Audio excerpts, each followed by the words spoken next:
Hey, what's going on, everyone? Welcome to another episode of About Abroad, where it's my job to introduce you to people who have built amazing lives for themselves in various foreign corners of the globe. We're talking with expats and thought leaders about moving abroad, remote work, visas, and all the fun and practical knowledge that you need to know to follow in their footsteps.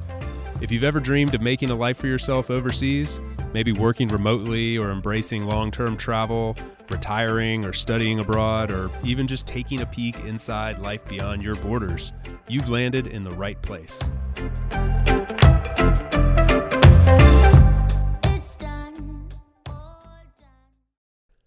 My guest today is an incredibly inspiring and interesting person. Her name is Lorraine Charles, and we had an awesome time talking about her experience, not just as an expat. She's British, currently living in the UAE and United Arab Emirates in Abu Dhabi, but also her experience living in Asia and other countries around the Middle East.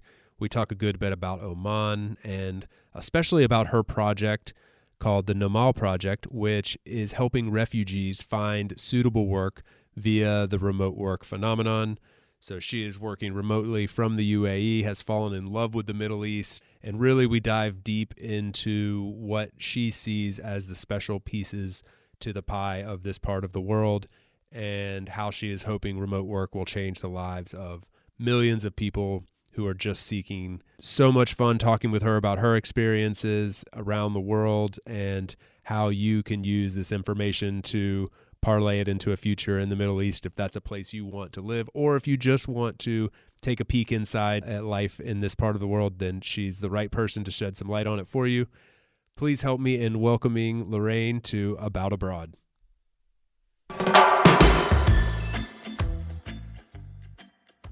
Lorraine, welcome to About Abroad. How are you doing today? Great. I'm really happy to be here. It's always so fun when we get a chance to catch up. It's been a little while, but I'm really excited to have you on the show today. I think your story is going to be really interesting for the people that listen to this show, and we'll be talking about some things that I have not covered with anybody else before. So new information for me, new information for the listeners. Should be a lot of fun. Yeah, let's go. Great. So I want to just get started with a little bit of background information. First of all, tell everybody where you're currently talking to us from and sort of what your current role and general background information is from where you are right now. Yes. So I live in Abu Dhabi in the UAE. I've lived here since 2008. It's quite a while. And I work remotely, consultant in sort of development projects, education, development, but I also have my own organization which supports refugees to work remotely. So really living the life that I'm promoting for refugees, working remotely myself. So my initial aim in life is to when I leave here to go wherever my next place will be, I want to be, my work to be fully remote, and I'm getting there. I do have a few things, physical things that I do where I live now, but I'm slowly getting it so all of my work is remote. Yeah. And that's the aim, so that I can live anywhere. Remote work is really at the center of your life, more so than for most people who even are full-time remote workers. You literally live and sleep and breathe it, I think. Yeah, and promote it for everyone, for refugees, as a way out, as a way for economic development. Yeah, it's often one of the overlooked aspects of the benefit of remote work. I think a lot of people think remote work, they picture like, oh, I can go live on the beach in Thailand and work whenever I want. But really there's a lot of quote unquote, like real people doing real work and helping others and seeing it as a means to even the income wealth disparities in the world and bring a livelihood to corners of the earth that otherwise would not have it. And that's exactly how I see it. I'm sort of creating a way for people who have the ability but not the opportunity where they live. So there aren't any jobs where they live, so bring the jobs to them. Get the private sector globally to give them jobs where they are. So again, we're talking about migration, and so some people migrate because they have no choice. There are no jobs where they live. So this is giving people the choice. If they want to migrate, let them move, because this is a choice. They really want to do it, not because they have to do it. to live. So I feel remote work gives people that opportunity. Not only does it allow us to live anywhere, it allows us to stay where we are if that's what we want to do. Yeah, that's it, right? And that can be a rural area or a small island or a big city or another Yeah, country or your hometown or whatever. It's exactly. just bringing that opportunity to your doorstep and saying you don't have to move to London or Berlin or New Exactly. York to get a good job.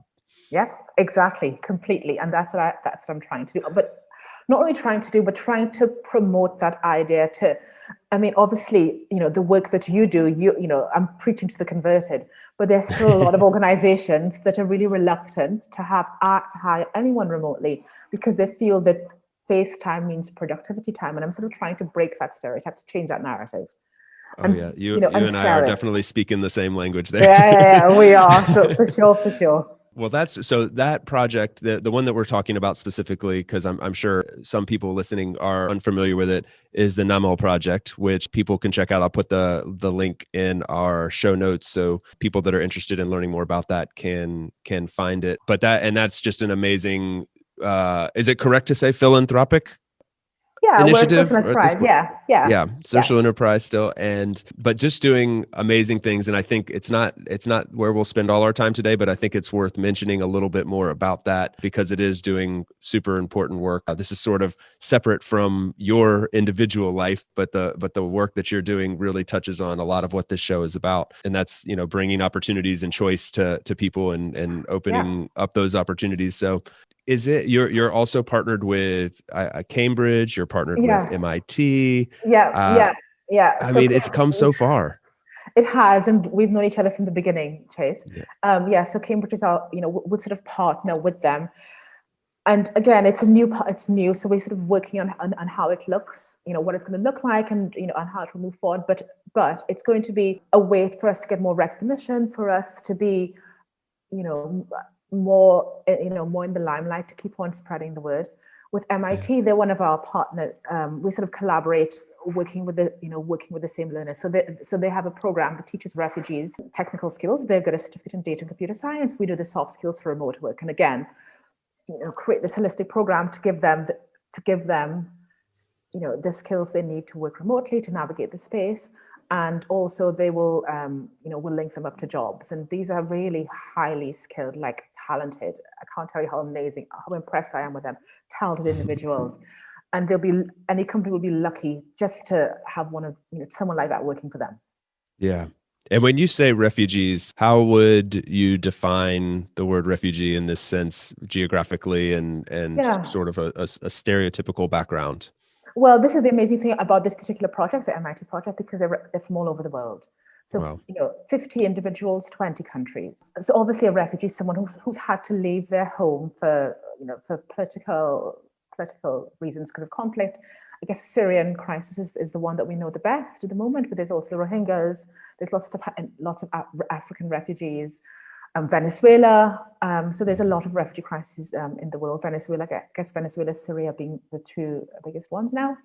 So on the program, we have Syrians, we have Venezuelans, we have Palestinians, we have Burundi. Oh gosh, I can't remember. But we also have, it's 70% refugees, 30% from the host community. But the host communities are sort of countries which are, as most refugees live in developing countries that host refugees. So we have Lebanese, we have Jordanians, because these are the big refugee hosted countries. So individuals who are nationals of those countries as well. And so the idea is to bring these people who otherwise are really struggling to find respectable paying jobs. They have skills. And get them the refined skills that they need to work for these tech companies and other companies that will embrace remote work and hiring people from wherever. Exactly. And these guys are highly talented, but they just lack the opportunity. And sure. if it weren't for their situation, they would be working at Microsoft. They would be working at these big companies. They would be starting companies themselves. But because of the unfortunate situation, they've had to flee their country. And this is how we support them, by giving them the opportunity which they would have had if the country hadn't fallen into a crisis. Yeah, it's the lottery of life. just ends up not blessing some people, and it's a shame that they don't get to experience all the opportunities that people from other parts of the world do. Yeah, And then so this project is really bringing them those opportunities and opening up what yeah, remote work can offer to yes. them. Yeah. And I feel really lucky that, I come from a upper middle class family. I was able to travel. I have good education. I don't have to think about, I mean, yes, it's not easy, what I'm doing. I'm sort of taking the difficult path of having my own organization, so it's not easy. But I'm lucky that I have the social capital to help me navigate this space and live where I am. And in a year and a half, we'll leave. My son and I will leave here, and we'll go back to Europe, where my oldest son is now. And I have contacts, I have connections. So for me, I feel lucky that I'm able to navigate this space. Yeah. And when I came here, still I was able to navigate this space because I had the skills and the education for me to get a job here when I first came. But not everyone has that opportunity, and I'm lucky. I feel lucky because of that, and I want to help others. Yeah. Yeah, you're one of the special ones that will not just take that lottery ticket and run with it. You want to reinvest it in the world, which is an incredible thing, and that's why I've always been attracted to the project that you're working on. So Namal is the name. It's NAAMAL, correct? .org. Yeah. Yeah, perfect. We'll put that in the show notes again so people can check out and learn more. We could probably spend just hours just talking about that, but you mentioned something else that just there that I thought was interesting. So what was the push pull factor for you here? Was coming to Abu Dhabi and the UAE part of starting the Namal project, or was it the other way around, or was it totally disconnected? What sort of brought you there, and then what made you stay? So I guess I've been in the Middle East a long time. So I first came to the Middle East in 2004 to Oman. I lived in Oman for 4 years, which was beautiful and I loved. Before Oman, I lived in Taiwan. And when I left Taiwan, like, I loved Asia. I fell in love with Asia, Chinese culture. I loved it. And I thought I would return. I thought I'd live in the Middle East for a year, maybe two, and then I'd go back to Asia. But I sort of got addicted to the Middle East, and I never left. And, we traveled around when the kids were little, we traveled around the Middle East quite a lot. I've been to Syria, Jordan, Lebanon, Turkey, all lots of times. And, it's easy to travel to Asia from here. And I just became interested by the Middle East and, fascinated by the culture, the people. I love the people. And that's sort of what's kept me here. There's something about it which sort of gets under your skin. I mean, and I feel lucky that I've lived in Oman, because Oman is real Arabia. It's sort of the Lawrence of Arabia. You imagine, when you see the films, that was Oman. It's beautiful, stunning. The UAE is different. It's sort of, it's much more modern. When you look around, you don't often recognize you're in an Arab country. But it is still obvious. I just like. I like challenges, and I think that's what keeps me here, because it is a challenge, especially as a single parent. It's a challenge being here, and I guess I've never been afraid of taking those type of risks in terms of moving somewhere. So I was thinking, as I said, I'm hopefully be moving back close to my son in a year, either in 6 months or 18 months, who knows. Where is back, by the way? Is that London, not back. Or? Well, my youngest son is living in London. Mm-hmm. My older son. My younger one's with me here. I don't know. I'm not sure where we'll go, but closer to where he is. So probably not London, but I want to be closer to him. Have us close together. So whatever that looks like, yes, it's it's to be decided. It's a work in progress, and that's why I'm sort of working my way to make myself completely portable, for lack of a better word. I can take my work wherever I go. But I've never been afraid of going to new places and just thinking and getting there. When I moved to Taiwan, I spoke no Chinese, and I remember my first day of work. I got to I was teaching, got to the school in the daytime, got the bus, and then got the bus back at night. And the places look completely different in the day and the night, as you know. Yeah. especially in a different language. And, Chinese is completely different. And I remember getting on the bus and thinking, oh my goodness, I'm not sure if I can find where my bus stop, because everything looks different and everything looks the same. Everything That's looks different fun. from the daytime, but different, but I can't recognize anything. I had no landmarks. I had no language to figure out where I was going. And I was, and I think and no one spoke English either. So it was quite an experience. And, that taught me that if I can do that, I can really do anything. Yeah. Yeah. If you can figure out Chinese bus system without speaking Chinese at night, you're doing well. Yeah. You can overcome anything. Yeah. So that's why I've never been afraid in terms of moving to a new place. And you were teaching the whole time? Yeah. Teaching at a university. Teaching English or teaching English. at a university? Yeah. Yeah. Teaching English at university. Is it correct to say you're a professor by trade? Or a teacher by trade, or what is the? Yeah, I mean, I guess I had many professions. Yeah. So yeah, I mean, I did work at university in Taiwan, in Oman, and in the UAE. I worked in education. I was an education consultant, and I guess my sort of pivot into what I'm doing now was when I worked my second job in the UAE was at a university. My first job was an education consultant supporting the education reform of the Emirate in Abu Dhabi, and then I worked at a university, which was more. I prefer working with sort of that age group. And one of my colleagues asked me to write about the Arab Spring. He says, choose any country. This is 2011. Lorraine, choose any country. And I thought, well, I want to write about Syria because I love Syria. And at that time, Tunisia and Egypt were the big countries which everyone was looking at for the Arab Spring. And I chose Syria, which was like just starting. And no one perceived the Syria crisis would turn into the big one because Syria was stable. And this is 2011. So refresh my memory on the timeline. So 2011, Syria is stable for the most part? Or? The Arab Spring started in March 2011 in Syria. Okay. But everyone expected it to be, to end very quickly because the Assad regime was, quite predominant. I don't want to talk politics, but no one expected it to last as long, to escalate, especially since, the one in Tunisia sort of ended very quickly. So that was what, was expected for the Syrian crisis. So it was unlucky that I chose to write about Syria because that was the one that turned into what we have now.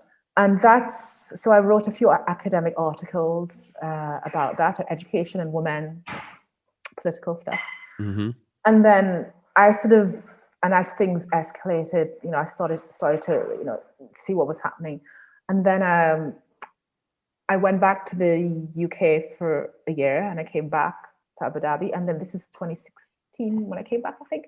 The Arab Spring was maybe 2015. The Arab Spring was completely escalating, and people were turning in up in the shores of Europe. And I remember saying to my husband at the time, I said, "Oh my gosh, what can we do? I want to adopt a Syrian family." And he's like, "Oh my God, you're crazy." And this is, how I thought, no, I have to do something. Like, what can I do? And literally a week later, I met someone who became my boss. He was the former UK ambassador to Lebanon, and he worked for an international NGO that supported the education for Syrian refugees. So I was a researcher looking at the private sector engagement, but doing partnerships and research and everything. So that's how my sort of career path towards supporting refugees really became established. So I still do academic stuff, but I sort of do more policy stuff now, which is much more fulfilling. I see. Yeah. And that's one of the things that I love is how, like, this is a common theme I've noticed from talking to people on this show and my experiences as well, is like most people didn't have like a path planned out that they thought they would follow to get to where they are. And somehow traveling, moving abroad, testing out new cultures, pushing those limits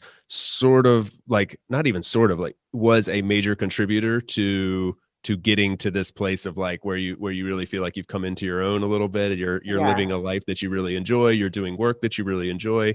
And like, had you not taken that teaching job in Taiwan, perhaps you would never have ended up in the Middle East supporting refugees. These things are all connected. And I think it's really fun and interesting to think about. Yeah. I mean, the reason I want wanted to come to the Middle East. It was in my early 20s when I finished university. I went to Israel and Egypt.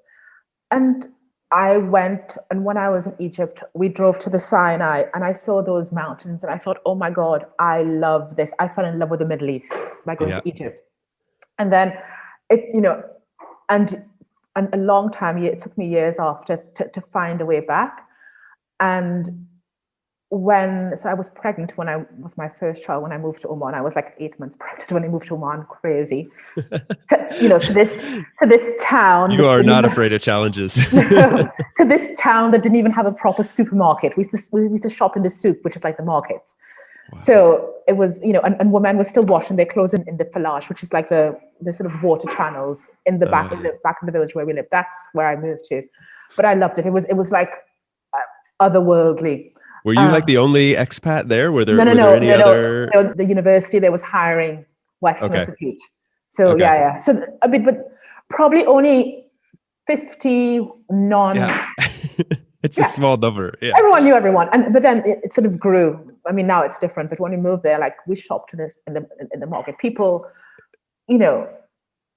people lived the way they lived probably 100 years ago. I mean, it was amazing. What an experience. And then from there, we had holidays throughout the Middle East. From there, we went to Syria, and I fell in love with Syria. And that's why when I was asked to write about the Arab Spring, I chose Syria. I thought, oh my goodness, I love Syria. I've been there, I love the people. It's fascinating. That's why I want to write about Syria. And again, because I traveled there, that's what made me compelled to write about it for that academic articles. So interesting. And then stepping stones and here you are today. It's you've been in the UAE now for how many years? Since 2008. So, in the UAE since 2008. Okay, I was thinking the Middle East as a whole. Wow. So that's a good bit of time. Does it feel like home now, or do you still feel like a foreigner there, or some mix of the two? I mean, everyone is a foreigner here, so it's it feels like home. But I know that my time is coming. As I said, my oldest son went to the UK. He's living with his father, and it's been hard for me because I miss him, and COVID hasn't helped. Hard to see him. Yeah. So I want us to move myself and my younger son to move closer, even if he decides not to live with us, to stay living with his father. But we need to be closer to him. Yeah. So I will. That plays a big factor in whether or not a place can feel like home is your family and the close connections there. Yeah. But yeah. So otherwise, though, you feel very comfortable in the UAE. Yeah, completely. Like the life in Abu Dhabi and. Yeah. It's easy. I've got friends. There's the interesting people, but also I've got lots of friends like you who are virtual. So I have a bit of both. I think I have the best of both worlds. There's some interesting people here, but also the interesting people like you who I've met virtually, who I haven't met in person.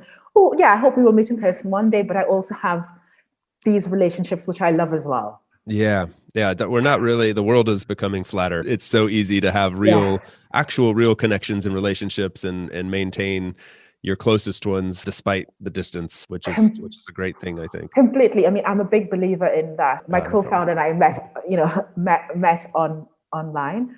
It sounds like a date. We met online. And we knew after our first conversation, we had this instant connection and we knew we'd do something together. So by the time I registered NAML, I hadn't met her in person. But we'd speak like every week, sometimes more often than that. And certainly, closer to when we were registering. And I was filling out the registration forms. I'm like, and I had to put all our details, and I tried to message her, but I couldn't get in touch with her. I'm like, God, I just have to figure it out. So, like date of birth, Facebook. Yeah. Where she, place of birth. I thought, okay, I'm assuming it's where she has on Facebook as a home. So I put that. Father's first name. I'm like, oh my God. So I just put John. I'm thinking, right, John. And must be John. Yes. And then I spoke to her and I said, listen, I was filling out these, these are what I put. And I put your father's first name was John. She said, that is my father's first name. Oh, no way. Yes. This was all meant to be. It was all meant to be. And then when we met in person in Edinburgh, September 2019, it's probably a year and a half after we first met online, it was like meeting an old friend, meeting like a best friend. And like now, we have an amazing connection. I mean, she's a lot more silent in the organization, but now that we're picking up, she's sort of doing more behind the scenes sort of company stuff. But I love the fact that I didn't know her, but meet her face to face, and we have this thing together. Yeah, yeah, I mean, it's totally doable now. It's not really even much of a barrier, it seems, the distance Yeah, anymore, is it? it isn't. And I truly believe that distance is not a barrier. I mean, hopefully we'll soon be able to travel again. And yeah, I mean, I have a friend who lives in Scotland who I'm going to see really soon. He's going to come here. You know, distance isn't a barrier anymore. Yeah.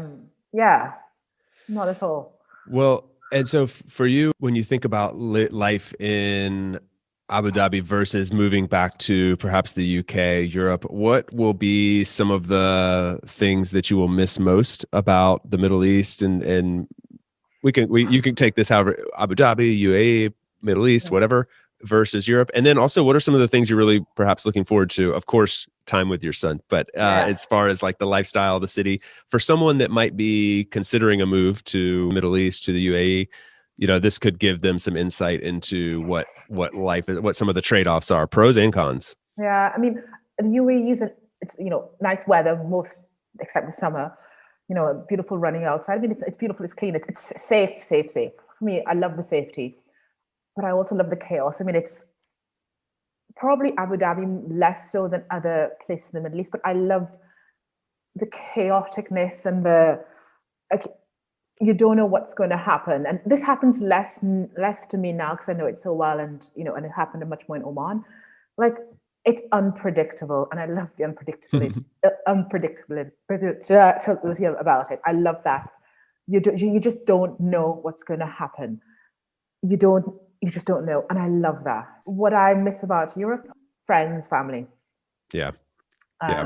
Yeah, I mean, life's easy here, less easy. Well, less easy there. So I'm looking forward to. How so? Well, I'm not very good with rules. Uh-huh.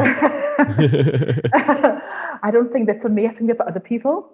So here I can navigate my space with that in mind. In Europe, I have to be more conscious of it, and I still hope that I can keep on thinking that way, but I probably have to be more conscious of it there than. Yeah. Yeah. Yeah. So you feel more, actually more free and more like open in the UAE than you feel like you will in Europe? Probably not. I mean, I am aware of where I live in terms of what I can say and how I navigate my space. So in terms of, this is the Middle East, and we all know the political issues here. Right. So yeah, sometimes we have to be cautious of what we say, but I like that. Oh my gosh, am I going to get am I going to get deported because for being am I going to get banned? Risk. It's the risky life a little bit. Yeah, I see. I misunderstood. I thought you were saying the opposite, that when you get back to Europe, you'll have to mind yourself a little bit more. But what you were saying is that you have to mind yourself a little bit more in the Middle East, but you sort of like that, like it's living life on the edge a little bit. Yeah, especially as an academic, and the kind of work that I used to do, which I don't do anymore.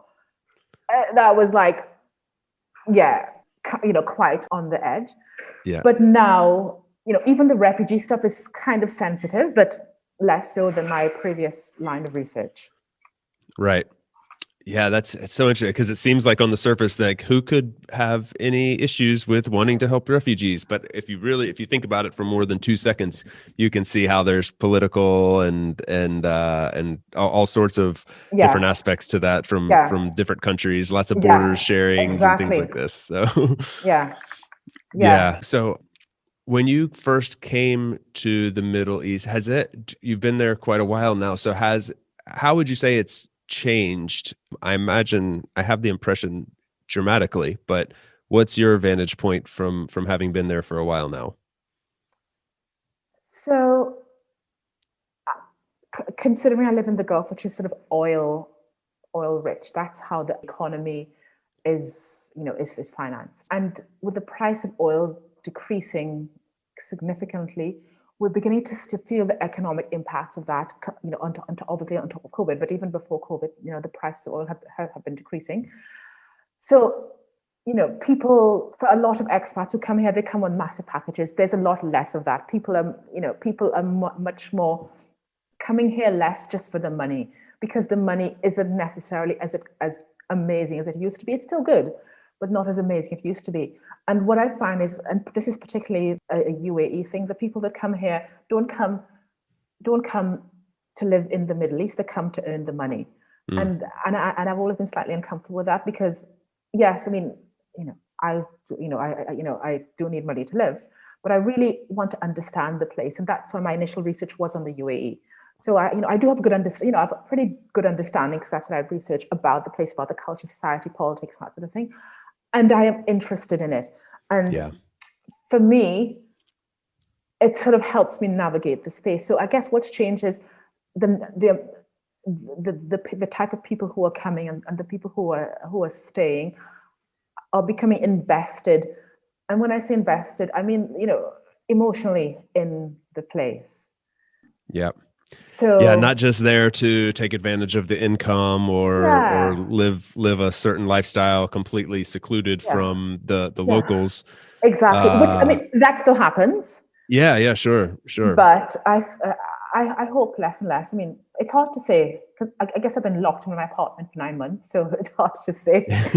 But yeah, I think that definitely is the case. People are more interested in engaging with the place. Yeah, that people are at this point. You feel like more than in the past. Yeah. I lived in a place for a little while. I won't say where, because I think it kind of has like a little bit of a stereotype now, and I don't want to paint it badly, but I was a little bit disgusted with, like, there seemed to be a big separation between like the expats and the locals, and the expats that were there were really just trying to take advantage of like a low cost of living, and didn't really want to have anything to do with the locals, wanted to have their own restaurants, not learn the language, things like this. And I just always was a little bit like uncomfortable. It's a little bit uncomfortable. Like, why are we even here if we're just if we're not going to mingle with the locals and get to know the culture? It's half the fun. It's if not more. So me too. I feel exactly the same. And that's kind of why I loved living in Taiwan, because there you had no choice. The culture, it was your life. There was no option. And same for Oman. In the UAE, it's more difficult. So even you have to make a much bigger effort to really engage with it, because it's so Western. But you can. And that's why, if I have to live, I mean, I'll probably have to go back to Europe because of my kids. But if I have to live somewhere else that's non-Europe, I want to be somewhere where it's completely different, and I want to sort of get in there and get like knee deep in the culture of the place where you're living. So it'd be correct to say that I have the impression, I've not been to the UAE, but especially in a place like Abu Dhabi, it's very multicultural. It's very almost like cosmopolitan. It's not like you don't feel, when you're walking down the street, it's not like it's obvious that you are a non-local. No, I mean, but in Oman, that was the case. In Oman, it sounds like that was more the case, where you stood out a little bit more. Yeah, and it's interesting. I stood out a bit more because I looked like them, but I sounded different. I dressed differently, so it was really interesting for me. And I remember when I was having my second child in Oman, he was born very early in the morning, and I went to the hospital, and I was, I think, wearing the hospital gown, and I had my hair tied up in a bun. And the doctor thought I was local. And she said to me, "Where's your scarf? Why isn't your hair covered?" And I said to her, "What are you talking about?" And she says, "Oh, I'm really sorry, madame." When she heard me, she realized I was, because I looked like them. So it was a really interesting, really interesting being there. I think it's a question that has to be asked, so or a point just to be made. So you did not feel like you didn't have to wear a hijab or something? Not at all. You don't feel obligated No. throughout. Is that throughout the? I know it's painting a very broad stroke, but generally, is that your experience? I mean, certainly covering your hair, you don't have to. I always feel I have to. I mean, but the UAE is different. I don't really bother about what I wear, but I try to be conservative. Like in Oman, definitely conservative.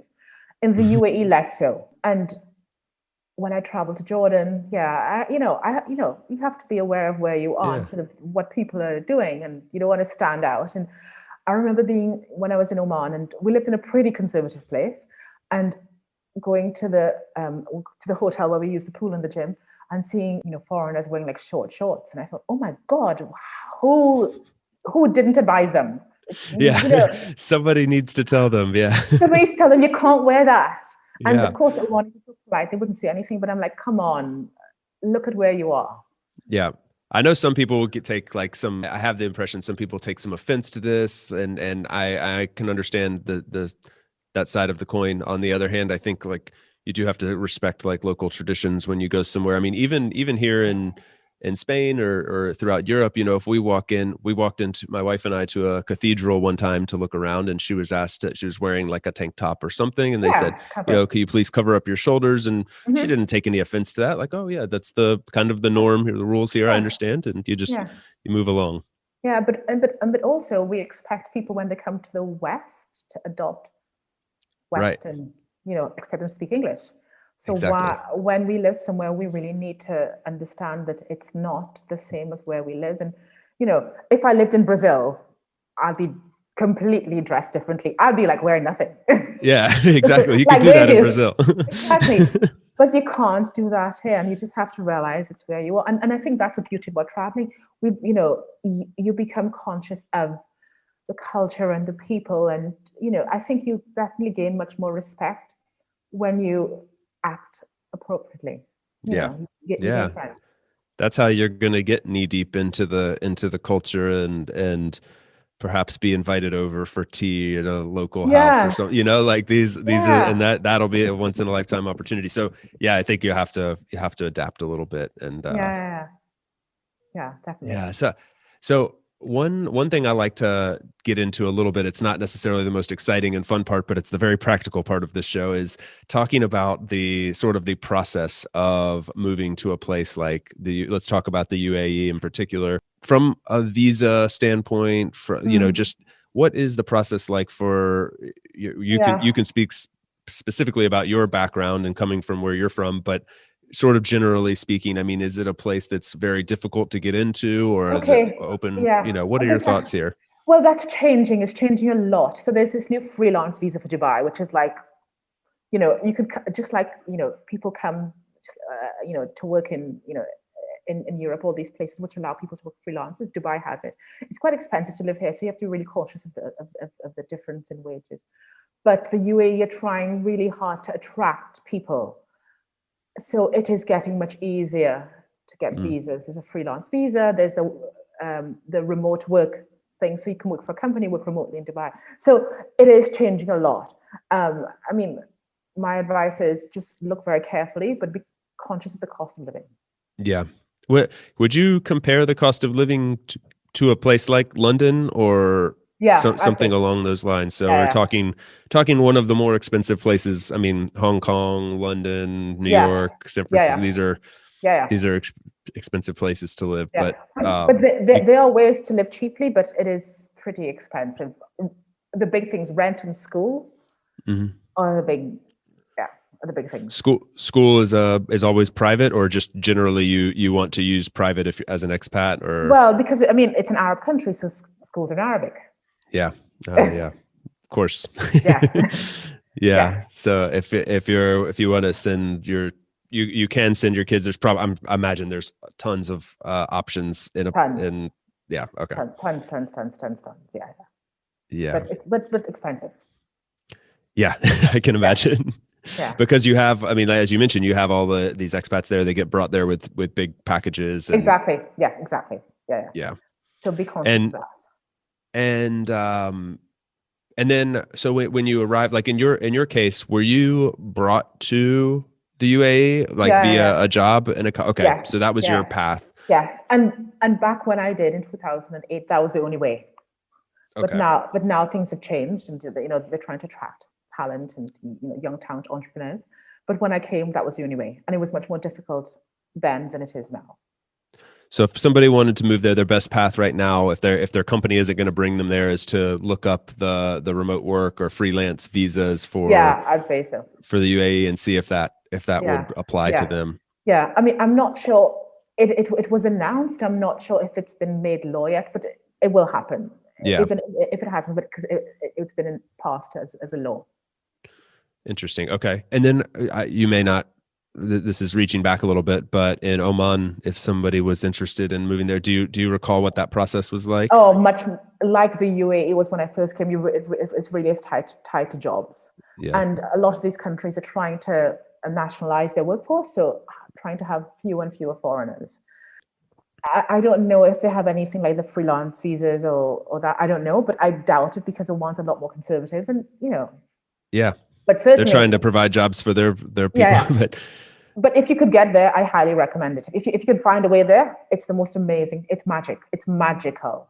What's magical about it? I can see and hear in your voice that it's such a special place for you. So I mean, and it's not a place that pops up on people's radar very often. That may be part of the charm of it for you, but I would love to hear a little bit more about what makes it so magical for you. I mean, the people are wonderful, generous, kind.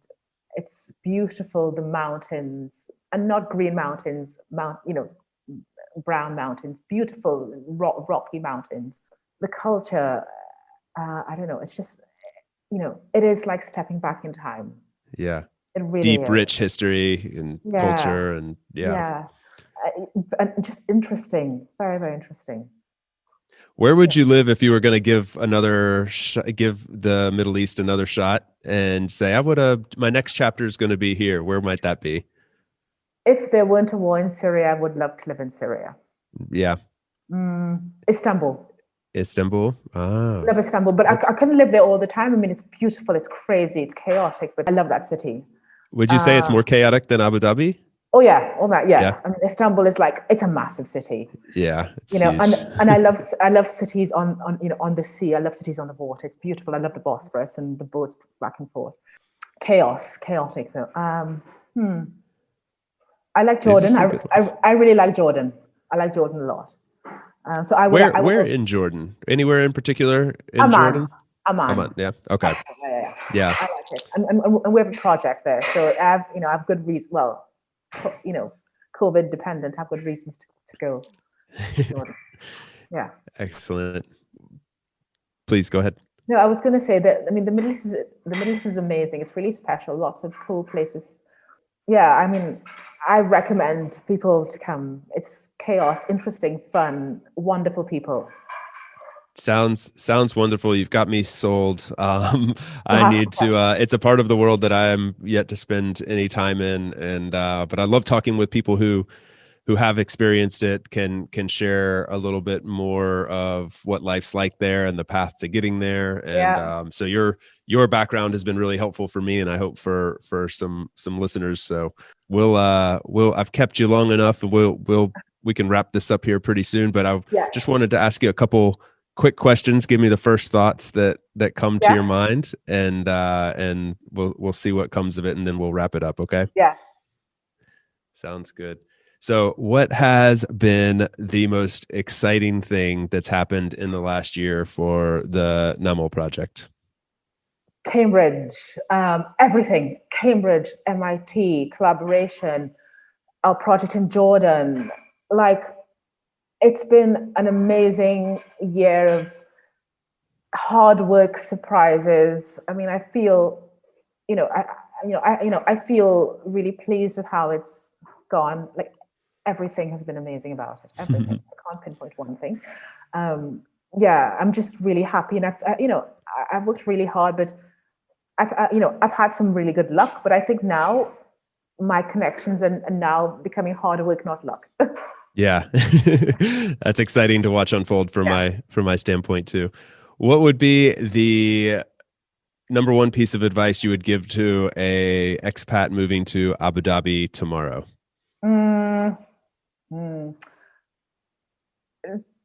Look below the surface. Don't look at the superficiality. Dig deeper. There's a lot more than the surface. Dig deeper. Get to really know it. Don't go to the big flashy hotels, malls. Dig deeper. There's a lot of interesting stuff there. Find it. Yeah. That's That's what I was kind of imagining. When I imagined going there, I think like I would love to get below the surface and get into It's that. pretty amazing below. It's pretty cool below the surface. Excellent. And Yeah. then if someone were to move to Oman, what would you, the same piece of advice, what would be the number one piece of advice you would give them? Like, okay, you've arrived. What would you tell them? Don't be afraid because it's different, very different. Get below the surface again. Yes, get below the surface. Get below the surface. Excellent. So Perfect. That's what I would say. Excellent. All right. Yeah. Great. That is all very helpful. And again, always fun catching up with you. I learned a lot, and I hope that I hope the listeners did as well. So thank you for your time so much, Lorraine. We really appreciate it. It's been amazing. Thank you so much. And as I said to you, I can't say no to you. You've been amazing. You've been amazing to me. I can't ever say no to you. Well, I will keep that in mind for season 2. Okay. Yes, season 2 could be maybe where I'm living somewhere else. Who knows? Yeah. Who knows where I'll be next? I know. That's the exciting thing. All the options at your fingertips. Inshallah, as we say in Arabic. Yeah. I love it. All right. Thank you so much, Lorraine. Okay. Thank you. Thank you very much. It's been a pleasure. Thanks for tuning in today from wherever you are in the world. Once again, I'm Chase, and this has been another episode of About Abroad. You can visit aboutabroad.com to get our latest updates and listen to past episodes, or find us on Apple Podcasts, Spotify, Stitcher, really anywhere you get your podcasts. On that note, if you enjoyed the show, feel free to subscribe, and if inclined, leave a few stars and a review. It's truly, truly appreciated and will help more wanderers just like you find us. Until the next time, adios from España.